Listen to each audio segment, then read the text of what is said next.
So, dudes, Mr. Fee, the aquarium dude, Marilyn, Hi. and our assistant Theo. You can see he's got his Christmas present on. He got a little bandana action. But today we're going to talk about my Christmas present, which is a 30-gallon fish tank. And so I've had a figure 8 puffer now for maybe 3 weeks here, and a brackish water 10-gallon now. And it's a little small for the guy. It certainly can't be his forever tank. And to be honest, tired of filling these 10 gallons up. I have a tire track eel in here. He's real small. He will also be upgraded to a 30-gallon. That'll be a future video. But all these fish are going to be moving down there, and we're going to get a brackish water system set up for our little figure 8 puffer. So some of the stuff we got: play sand. They had a white aquarium, sand for $20 for 20 pounds, 50 pounds for $5. So pretty simple there. We got our hydrometer, we got our instant ocean sea salt, and some pieces of driftwood, some African driftwood that we're going to incorporate in there. Java moss, Java ferns grow just fine in brackish water. As you can see, they've been doing okay so far. And so, dudes, me and Marilyn are about to drain these tanks, get those moved out, get this one all set up, and in this spot. So come along with us.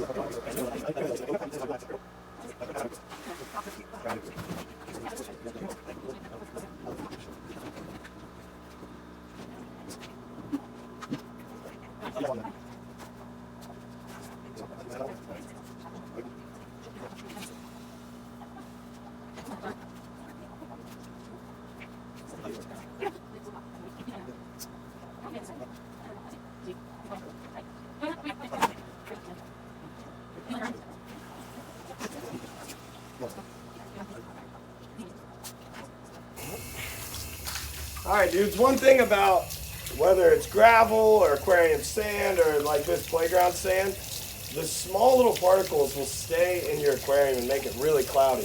And so what you can do is just work your hands through it.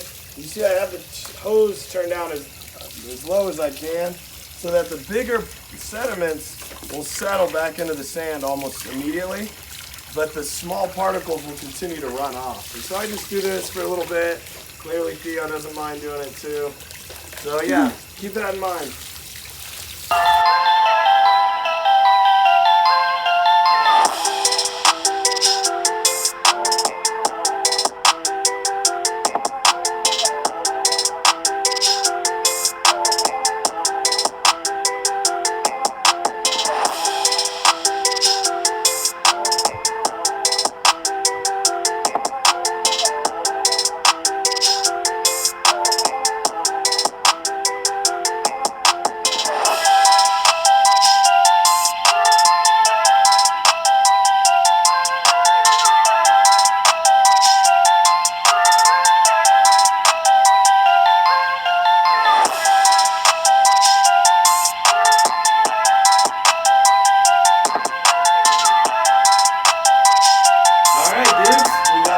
Aquarium mostly filled up. The rest of the 5 gallons will come with the puffer. Actually, that's the water that was in that 10-gallon before, and so I'll match the salinity with those. I'll show you that in a minute.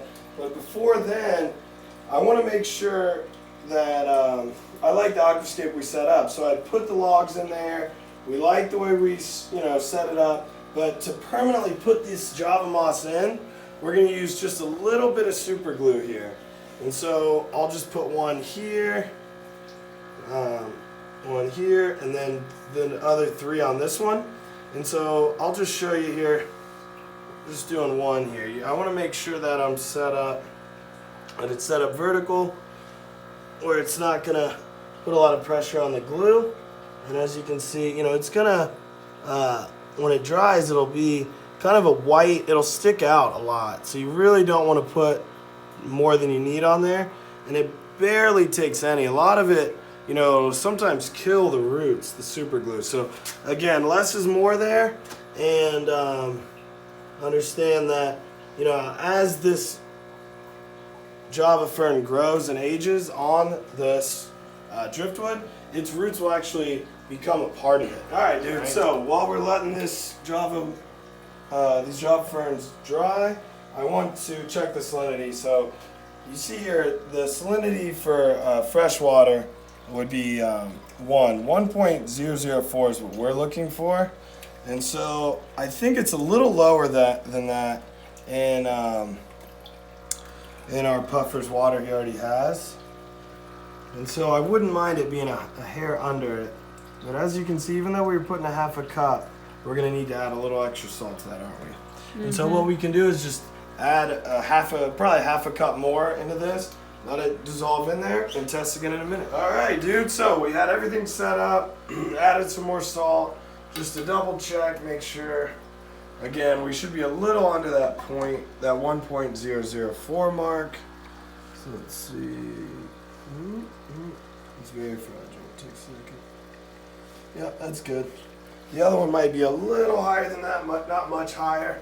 But they say figure 8 puffers in adulthood really need it. But it does help them to get that salinity up. So I'm going to get a net and let's put him in. Yay! Alright, this is where he's been staying for the last, I'd say, 3 or 4 hours.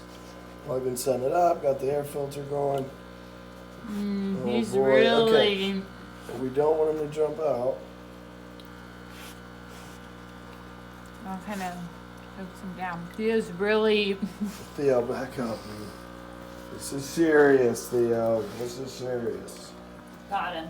Okay. Yep. So, just... And remember, let him go out of the net. You don't need to... He's going to be very upset. Yep, there he... Hey, buddy. What do you think? He's like, this is different. You can see from this angle it's still got quite a bit of settling to do. Remember, we rinsed out that sand quite a bit. It would be a lot worse right now if we hadn't done that. But, you know, the first few water changes, yeah, it does look good, I think. So what do you guys think? How do you think we did? All right, dudes. It's been about 6 days since. And as you can see, the Java ferns have held out. You know, the tank, everything went great, except this African driftwood, woo, it is tannin filled. Look at that. You can really see in the white buckets. I'm going to drop a snail in for my buddy. All right, another 3 days. Okay, simmer down, pal. Another 3 days has gone by, and the water's clearing up. You know, I changed 10 gallons of water, but it's all good. Hopefully you like the scape. You know, I continue to kind of mess around with these. Found this one over in another 40-gallon. Okay, you know what? I gotta go. He's ready to play. Hopefully you enjoyed the setup. Learned a little bit something about figure 8 puffers, the salinity, and the plants that can live in that kind of salty water. If you have any questions, feel free to comment. Don't be afraid to smash that like button. Mr. Few the Aquarium Dude and Theo, out.